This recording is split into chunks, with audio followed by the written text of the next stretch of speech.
Hey guys, and welcome to Boho Jewel. I'm Sandra, and this morning I'm going to share with you some of the items that I actually use and where I get them for my resin jewelry.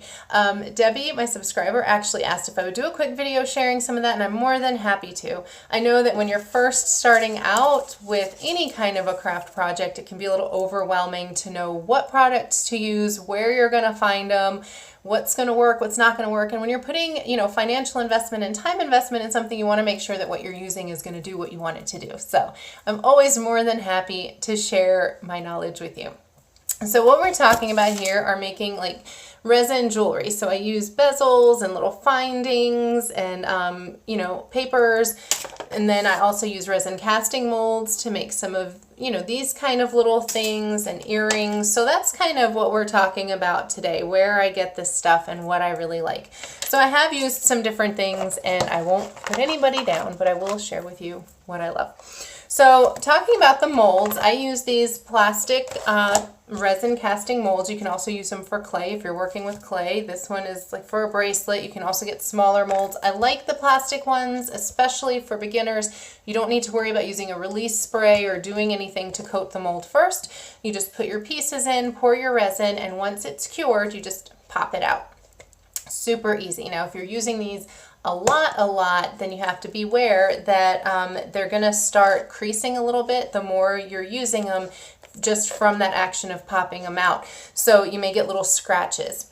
It might not be a big deal, but if it starts getting too scratched up, it could start showing on your pieces, so then you want to replace it. They're only a few dollars. I get them at Hobby Lobby. And I'm going to write in the description a whole list of all of this stuff and where I get it for you. So now let's talk about the actual resin.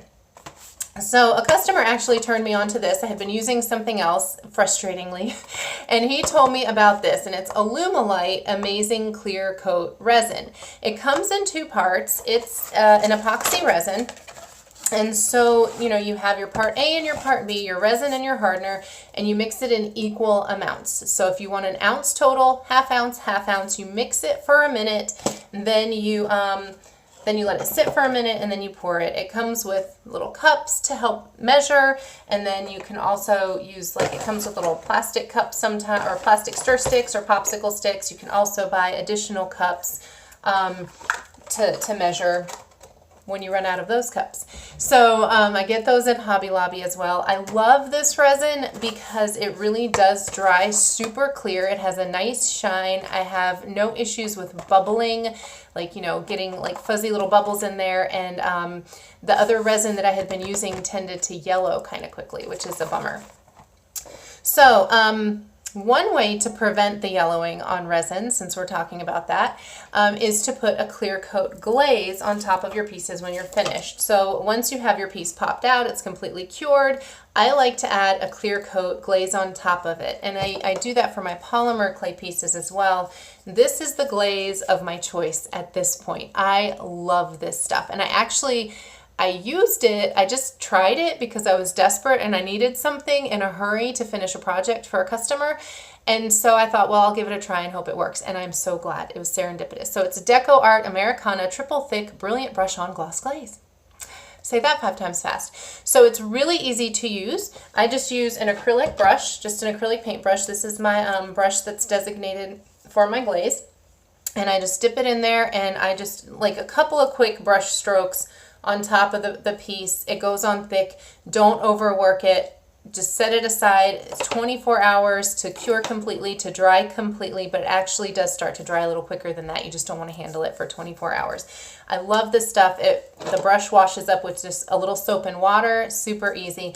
And I actually found this at Michael's, and I tried to find it on Hobby Lobby this morning. I didn't see it on their website. They might carry it, but I found this at Michael's. Now, as far as the bezels that I purchased, the backs here, I like to use blank slate because they have a ton of different sizes, shapes, finishes.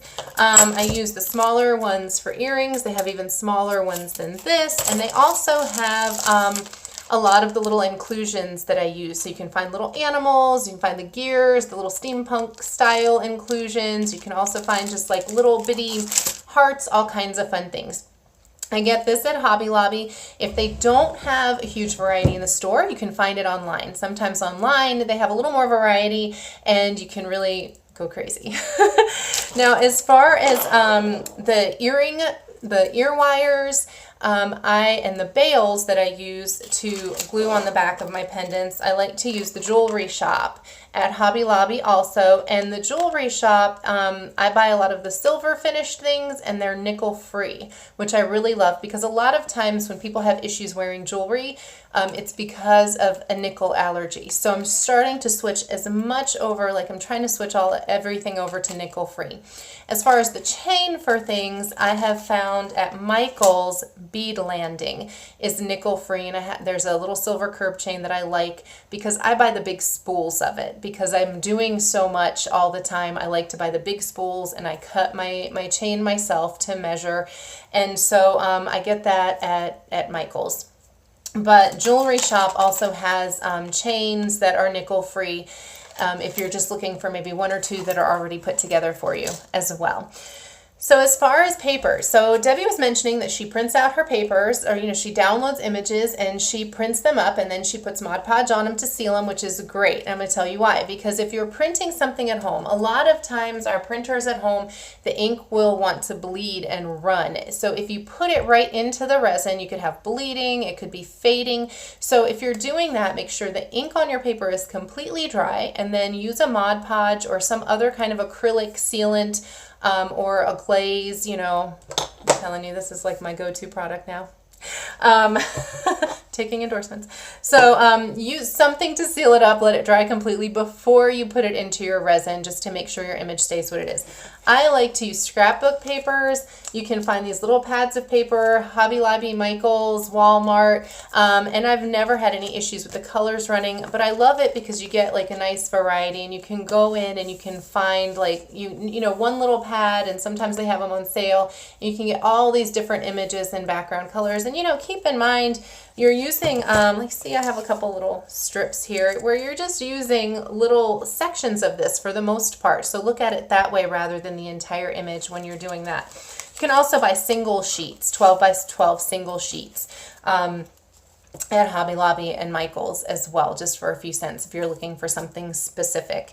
Now, let's see, what else am I forgetting? So my glue, Loctite glue. This is the glue that I use, and it is actually kind of hard to find.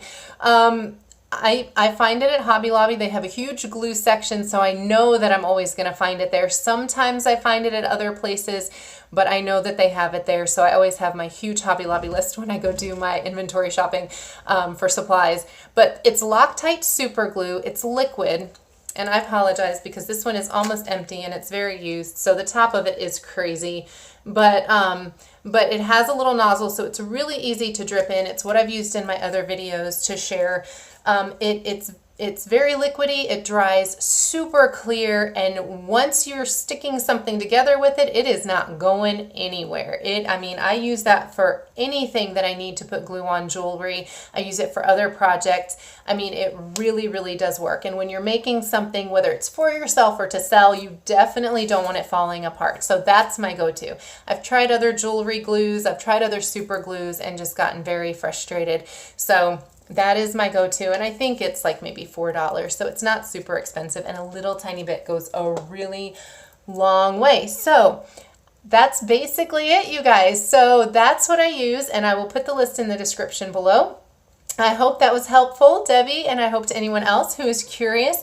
If you have any other questions, if there's anything that I can answer for you, or if you're curious about a specific craft project that you'd like to see done, maybe I can even do that. I'd love to take requests. Just leave it in the comments below, and subscribe to my channel, please. I'm just starting out, so all the support I can get, I'm happy about. So I will see you guys soon. I hope everybody has a great rest of the day.